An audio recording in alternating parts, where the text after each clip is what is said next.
Bus stand पे थी और मैं बेहोश करके उसे आसाम लेकर गया और वहाँ पे उसके साथ गलत कार्य किया तो उसने शादी के लिए बोला। आप सभी चैनल को सब्सक्राइब कर लीजिएगा।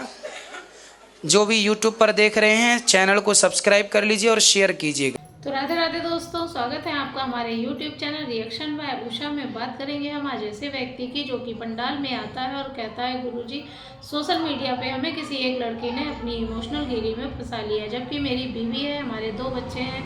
तो आइए दोस्तों देखते हैं कि इस विषय में हमारे गुरुजी ने क्या समझाया उसे। बने रहिए हमारे साथ वीडियो के अंत तक। गुरुदेव, मेरा प्रश्न ये है कि जब हम किसी कर्म का पश्चाताप करते हैं तो उस पश्चाताप का एहसास अपने परिवारजनों को या फिर दूसरों को कराना आवश्यक है क्या, और फिर उन्हें इस चीज़ का एहसास कैसे करा सकते हैं? क्या गुनाह किया आपने जो यहाँ सर, गुरुजी मुझ पे अपहरण और दुराचार का केस लगा है। तो आपने अपहरण किया था? गुरुदेव, मैंने अपहरण नहीं किया था। लड़की ने मुझे ये बताया था कि उसकी माँ उनको प्रताड़ित करती है। मैंने लड़की को ये बताया था कि मैं शादीशुदा हूँ और मेरे बच्चे भी हैं। तो लड़की ने बताया था कि उसके माँ बाप दोनों अलग रहते हैं और वो मुझे सोशल साइट पे मिली थी। उससे पहले मैं कभी मिला भी नहीं था जी। सिर्फ सोशल साइट पे ही हमारी कम्युनिकेशन चलती थी। तो उसने मुझे ये बोला कि वो माँ के साथ रहती थी, माता पिता दोनों उनके अलग अलग रहते हैं किसी कारणवश। तो उनकी माँ उनको काफ़ी मारती डांटती थी, गालियाँ देती थी काफ़ी ज़्यादा। तो लड़की अपनी माँ से दूर होना चाहती थी। तो उसने मुझे बताया कि मैं दूर होना चाहती हूँ। मैंने उसे समझाया कि देखो वो तुम्हारी माँ है, उनको छोड़कर मत जाओ, मेरा भी परिवार है, मैं भी उन्हें छोड़कर नहीं जा सकता। तो उसने ये बोला कि या तो तुम मुझे जैसे सोशल साइट पे हमें दो महीने ही हुए थे बात करते करते, फिर उसने मुझे वहाँ पे धमकी जैसे कुछ शब्द बोलने चालू किए कि या तो तुम मुझे यहाँ से ले जाओ, नहीं तो मैं सुसाइड कर लूँगी। उसके बाद भी मैंने उसे समझाया कि देखो तुम्हारी माँ है, उन्होंने 9 महीने तुम्हें गोद में रखा है, तो उन्हें छोड़कर मत जाओ। तो उसने बोला मैं कुछ नहीं जानती, मैं यहाँ पे अगर रहूँगी तो मैं सुसाइड कर लूँगी। तो इस वजह से मुझे काफ़ी प्रेशर दिया गया और उसकी जो बात करने का जो टोन था उसमें ऐसा लगा कि शायद वो सच में सुसाइड कर लेगी। और उस समय गुरुदेव मुझे ज़्यादा धाराओं के बारे में नहीं पता था, लेकिन मुझे सिर्फ इतना डर लगा कि अगर वो कुछ करती है तो इसमें कहीं 302 या 307 के चक्कर में मैं न फंस जाऊं। लेकिन उस गलती को बचाने के लिए गुरुदेव मुझसे दूसरी गलती हो गई। मुझे पहली बार भोपाल आना पड़ा और यहाँ पे आने के बाद भी जब मैं बस स्टैंड पे आया तो वो पहली बार मैं उससे मिला। वहाँ भी मैंने उस लड़की से आप भोपाल में मिले? जी, उस लड़की से आप मिले, फिर क्या हुआ? मैंने उसे समझाया कि देखो अभी भी वक्त है, लौट जाओ, कुछ भी नहीं बिगड़ा है। फिर तो उसने बोला मैं लौटने के लिए नहीं आई हूँ। तो मैंने बोला देखो बहुत कुछ प्रॉब्लम हो जाएगी, मुझे भी दिक्कत है, मेरी भी फैमिली है। तो उसने बोला देखो मैं सब कुछ संभाल लूँगी। मैंने कहा संभालना क्या है? तो कहती मैं जी नहीं पाऊँगी यहाँ पे आपके बिना। तो मैं आसाम में प्रेशर के चलते मुझे जल्दबाजी में आसाम में जॉब ढूंढनी पड़ी। और फिर वहाँ से इटारसी से जब मैं ट्रेन से जाने लगा तो वहाँ पे उसने बोला कि हम कुछ गलती तो नहीं कर रहे हैं। मैंने वहाँ भी उसे मौका दिया। आपने उस लड़की के संग रहना स्टार्ट कर दिया? जी, आसाम में। आसाम? जी, गुवाहाटी आसाम। जी, उस लड़की के संग आप रहने लग गए? जी, रिलेशन में रहने लग गए? रिलेशनशिप में मतलब हम साथ में रह रहे थे, लेकिन हमारे बीच में मतलब ऐसा कुछ भी नहीं हुआ। हालांकि मैं जॉब भी कर रहा था, कपड़े भी धो रहा था, खाना भी बना, सारे काम घर के करते हुए मैं जॉब भी कर रहा था। तो लेकिन आपकी पत्नी के होते हुए आप पराई औरत के संग कैसे रह सकते हैं? इसी बात का पश्चाताप है गुरुदेव आज। तो फिर आखिरी में उस लड़की ने क्या किया आपके साथ? अभी सर गुरुदेव वो वापस आने के बाद जब पुलिस ने वहाँ पकड़ा तो वहाँ पे उसने बयान यही दिया जो सच था कि उसकी माँ उसे प्रताड़ित करती थी। उसने मुझे बोला तो लड़के ने उसे मना किया, ये समझाया कि अपनी माँ को छोड़कर मत जाओ, लेकिन फिर भी मैं जिद करके उनके साथ आई।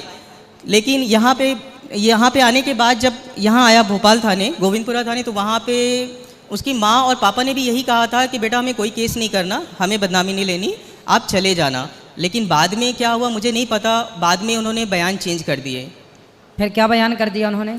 उन्होंने बयान अभी ये किया है, गुरुदेव मैंने चालान डायरी पूरी नहीं पढ़ी, लेकिन मेरी पत्नी ने मुझे बताया कि उसने बयान ये दिया है कि वो बस स्टैंड पे थी और मैं बेहोश करके उसे आसाम लेकर गया और वहाँ पे उसके साथ गलत कार्य किया। तो उसने शादी के लिए बोला, तो मैं रोज़ कलकल करने लगा। तो एक दिन कामाख्या मंदिर में ज़बरदस्ती सिंदूर पहन, जबकि इसमें से कोई भी बात नहीं हुई थी और ना ही इसका कोई सबूत है। देखिए आपकी इन सारी बातें क्या सही है क्या गलत वो तो भगवान जाने, लेकिन आपने ये तो गलती की कि आप इसलिए सोशल साइट पर कितनी लड़कियों के आई लव यू रोज आते हैं। जी, सबके आई लव यू आप ही एक्सेप्ट करेंगे क्या? नहीं, इसलिए इस चक्कर में ना पड़ो।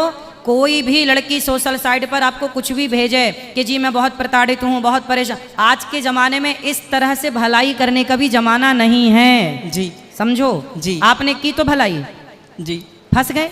इसलिए ये कोई भलाई नहीं है कि आप अपनी पत्नी को, और पुरुषों को क्या हो जाता है, जी तुम औरतों का ही भला करना चाहते हो जी। अपनी पत्नी के होते हुए, काहे औरतों के बारे, पुरुष भी तो दुख संकट में, उनका भी भला करो।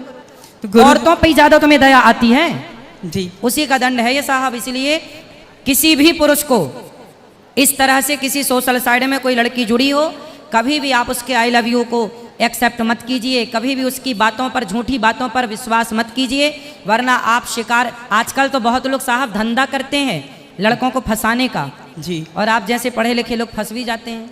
जी इसलिए देखो, आपने अपनी हंसती खेलती जिंदगी में आग लगा ली। जी आपकी पत्नी अब क्या सोचेगी कि मेरा पति, बताओ, उसने मुझे, आप भले गलत नहीं है जी। लेकिन आपकी पत्नी के मन में ये तो आ गया ना कि मेरे जी। पति ने मुझे धोखा दिया। जी। कल को आपके बच्चे बड़े होंगे, जी। फिर वो बच्चे क्या सोचेंगे कि आप, मेरा पिता ऐसा था। भगवान करे आप जल्दी इस केस से बरी हो जाएं। आप जी। गलत नहीं हैं, अच्छी बात है, लेकिन आपने जो गलतियां की उसका दंड देने के लिए साथ भगवान ने यहाँ भेजा, पर जी। बहुत जल्दी भगवान आपकी कृपा करके रक्षा करेंगे और आप सब ठीक होगा।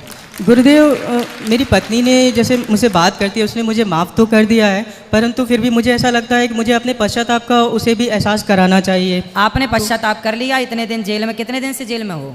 गुरुदेव 11 महीने हो गए। 11 महीने जी। हो गया पश्चाताप। अब कब रिहाई है आपकी? जी अब कब रिहाई, कब वापस जा रहे हो आप?